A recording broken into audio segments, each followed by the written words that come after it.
దేవుని పరిశుద్ధ నామానికి స్తుతి కలుగునగాక. మీకందరికీ కూడా క్రిస్మస్ శుభాకాంక్షలు, ఉదయకాలపు శుభములు తెలియపరుస్తూ ఉన్నాను. ఈరోజు వాక్యము కొరకు మత్తయి శుభవార్త 1వ అధ్యాయము 19వ వచనాన్ని చదువుకుందాం. ఆమె భర్త అయిన యోసేపు నీతిమంతుడయ్యుండి ఆమెను అవమానపరచనలక రహస్యముగా ఆమెను విడనాడ ఉద్దేశించెను.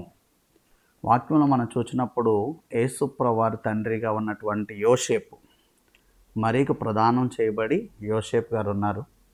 ఈ లోపల మరియా పరిశుద్ధ ఆత్మ వలన గర్భవతి అయింది. ఆమె గర్భవతి అన్న విన్నటువంటి యోసేపు ఆమె గురించి అనుకుంటున్నాడు కదా, ఆమెను అవమానపరచను, రహస్యంగా వదిలేద్దాం కానీ అవమానపరచను, పెద్దల్లో పెట్టి తగు పెట్టి లేకపోతే కేసు పెట్టి ఇలా మన వాళ్ళు చేస్తారు కదా, అలాంటివి నేను చేయను, రహస్యంగానే వదిలిపెడతాను కానీ అవమానం మాత్రం పరచను అన్నాడండి. ఈరోజు ఈ క్రిస్మస్ సంతోషంలో ఉన్న మనందరం ఒక మాట ఆలోచన చేయాలి.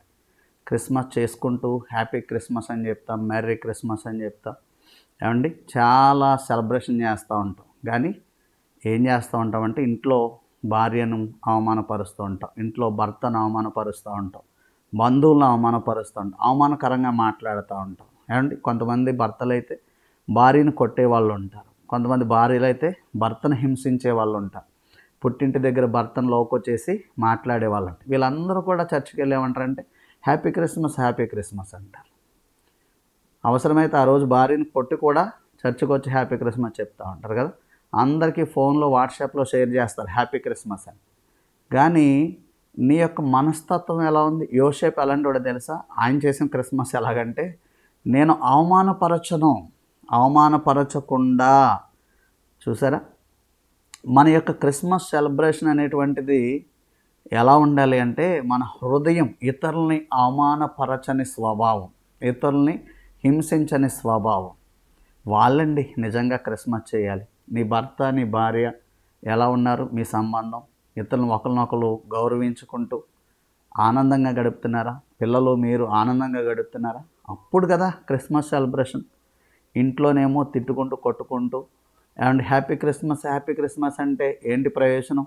ఈరోజు ఈ ఉదయకాల సమయంలో ఈ వాక్యం వింటున్నటువంటి దేవుని ప్రియబిడ్డలారా, మీరు క్రిస్మస్ సంతోషాన్ని ఇలా సెలబ్రేట్ చేసుకోండి. ఎవరిని అవమానపరచకుండా, ఎవరిని ఇబ్బంది పెట్టకుండా, ఇతరుల్ని గౌరవిస్తూ, ఇతరుల్ని ప్రేమిస్తూ, ఇతరుల్ని హెచ్చిస్తూ, ఇతరుల్ని సంతోషపరుస్తూ, అప్పుడు మీరు హ్యాపీ క్రిస్మస్ అని ఇతరులకు చెప్తా ఉంటే అదెంతో మరి ఆశీర్వాదకరంగా ఉంటుంది. యోసేపు అలా జీవించాడంట. యోసేపు చూసి మనం నేర్చుకోవాల్సినటువంటి గొప్ప పాఠం ఇది.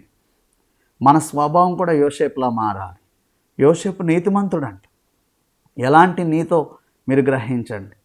ఆ స్వభావం, అటువంటి నీతి, ఇతరుల్ని గౌరవించే మనస్సు మనం కలిగి ఉండాలి. కొంతమంది చూడండి ఊరికనే కోపం వచ్చేస్తూ ఉంటుందండి. ఏమంటే స్కూల్లో అరిసేస్తూ ఉంటారు, పిల్లల మీద, టీచర్ల మీద అరిసేస్తూ ఉంటారు, బంధువుల మీద అరిచేస్తూ ఉంటారు, వీళ్ళు కోపాన్ని వ్యక్తపరిచేస్తూ ఉంటారు. కానీ క్రిస్మస్ మాత్రం బాగా సెలబ్రేట్ చేస్తారు. నీలో ఉన్నటువంటి ఇతరుల్ని బాధించి ఇతరుల్ని అవమానపరిచే స్వభావం నీలో పోకుండా నువ్వేంటి సెలబ్రేట్ చేసేది? క్రిస్మస్ కదా.